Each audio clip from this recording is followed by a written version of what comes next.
Kita lanjutkan kembali perbincangan pemirsa. Saya ingin ke Pak Agus lagi, Pak. Tadi Bapak mengatakan bahwa minimum esensial yang dibutuhkan itu adalah sekarang yang sudah tercukupi itu lebih dari 60%, begitu Pak ya. Harus ada upgrade lagi, harus ada peningkatan lagi. Apa Pak yang harus ditingkatkan Pak dari yang sudah kita penuhi ini Pak? Iya, yang pertama dari sisi jumlah. Tentu jumlah kekuatan yang kita miliki itu masih belum memenuhi yang direncanakan sesuai dengan MEF kita.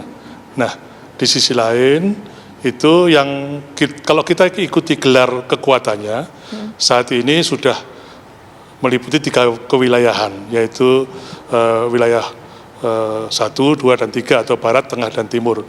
Tentu dengan mendispersikan kekuatan dengan 3 kewilayahan ini, maka tingkat kecepatan reaksinya itu sudah akan lebih baik daripada sebelumnya. Nah, yang paling penting adalah bagaimana memenuhi jumlah kekuatan yang kita harapkan sesuai dengan minimum essential force tersebut. Jumlah kekuatan yang harus terpenuhi, yang kita harapkan terpenuhi itu dari jumlah kualitas orangnya atau mungkin dari jumlah alutsistanya, Pak?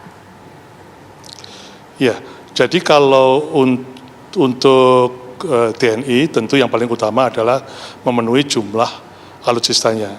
Tentu jumlah itu sudah memperhitungkan tentang kualitas daripada alutsista tersebut.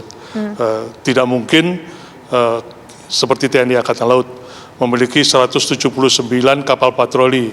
Tentu kapal patroli ini kalau di dalam hitungan MEF tidak mungkin seluruhnya bisa dimasukkan dalam unsur-unsur yang mampu bertempur.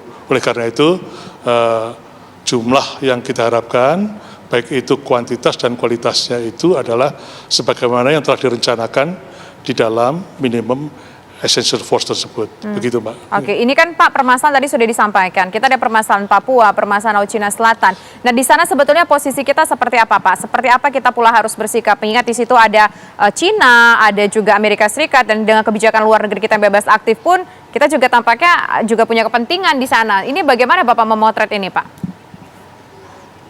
Iya, yang pertama Laut Cina Selatan ini mengapa selalu menjadi perhatian kita, tidak hanya Indonesia tentu, tetapi juga negara-negara Asia dan tentu negara-negara di dunia.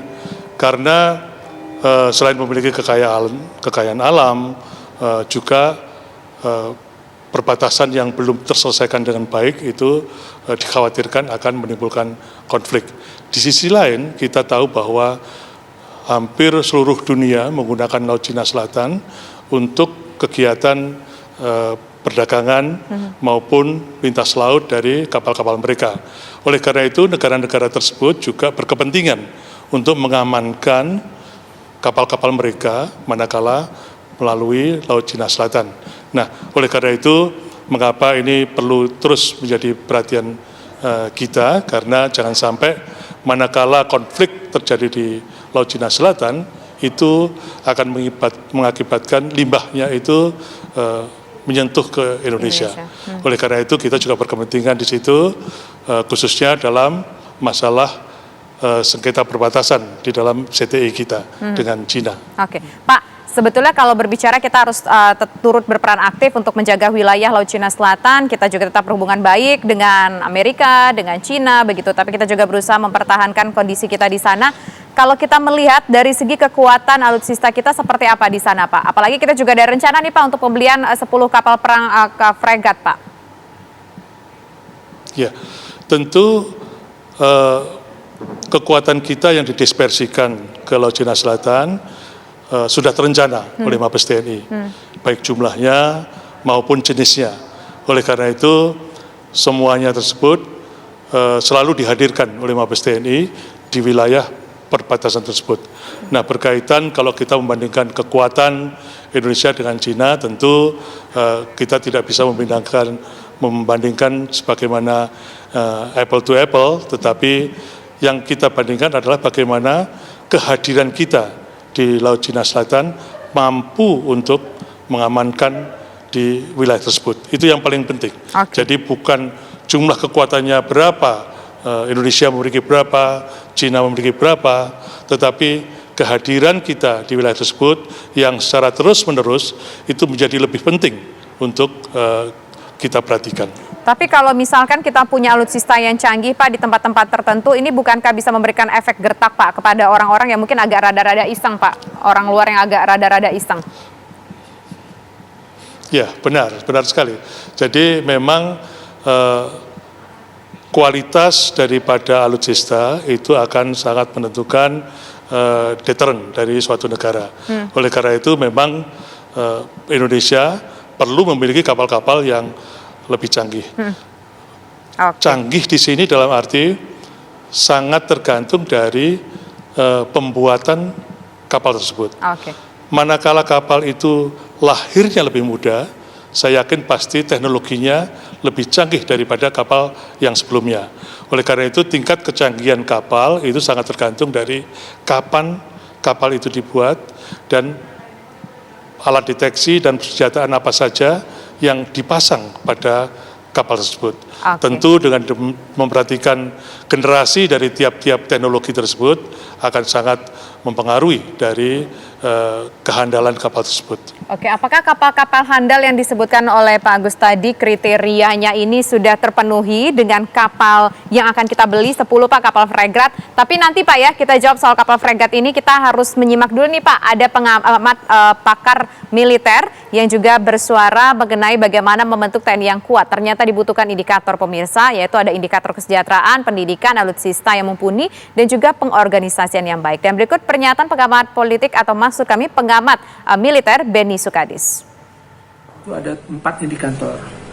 Salah satu indikatornya adalah pertama adalah TNI itu bisa menjadi profesional ketika dia mendapatkan kesejahteraan atau kompetisi yang baik atau disebut well paid ya, atau gaji yang baik. Yang kedua adalah TNI itu bisa menjadi profesional ketika dia mendapatkan pendidikan dan pelatihan yang sangat baik. Apakah itu dari tingkat pendidikan akademik dan juga jurusan-jurusan kursus-kursus yang lain atau disebut well educated. Yang ketiga adalah tolak ukurnya adalah well equipped ataupun TNI itu diperlengkapi dengan alutsista yang lengkap sesuai dengan tugas pokoknya sehingga dia mampu menjaga kedaulatan nasional dan integritas nasional Indonesia. Tanpa alutsista yang mumpuni agak sulit TNI menjadi profesional. Yang keempat adalah well organized yang juga sangat penting gitu loh. Karena well organized ini bagaimana transformasi organisasi TNI yang dulu lebih fokus pada isu-isu domestik sehingga sekarang fokus pada isu-isu ancaman dari eksternal terutama dari regional dan global.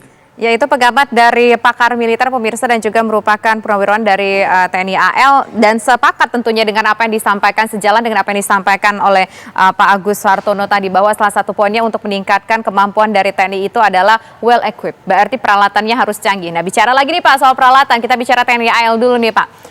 Sebetulnya kecanggihan dan kehebatan dari kapal-kapal yang akan kita beli dari Italia dan Inggris ini kalau menurut Bapak tadi gimana? Apakah sudah cukup oke banget, sudah cukup mumpuni banget atau mungkin kita butuh yang lebih canggih lagi Pak? Sejenis misalnya kapal destroyer gitu Pak. Saya memandang bahwa rencana pembelian frigate itu sesuai dengan kondisi geografi kita. Tingkat kecanggihan yang dimiliki oleh kapal tersebut tentu lebih canggih dari yang kita miliki sekarang.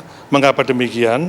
Sebagaimana saya sampaikan tadi bahwa tahun pembuatan dari kapal tersebut tentu sangat menentukan tingkat atau derajat teknologi dari kapal tersebut. Oleh karena itu saya meyakini kapal yang dibuat lebih baru pasti akan memiliki teknologi yang lebih canggih. Namun jangan dilupakan bahwa secanggih apapun kapal yang kita miliki, tidak ada artinya manakala tidak diawai oleh personil yang terlatih. Oleh karena itu sumber daya manusia TNI Angkatan Laut harus terus juga dikembangkan sesuai dengan kemajuan teknologi yang akan kita miliki. Begitu, Pak. Baik, tadi kita ngobrol-ngobrol lagi ya Pak ya mengenai modernisasi termasuk di situ tadi soal kapasitas dari awaknya sendiri, soal juga kapasitas dari equipmentnya sendiri. Tapi kita harus iklan dulu nih Pak, kami akan kembali sesaat lagi.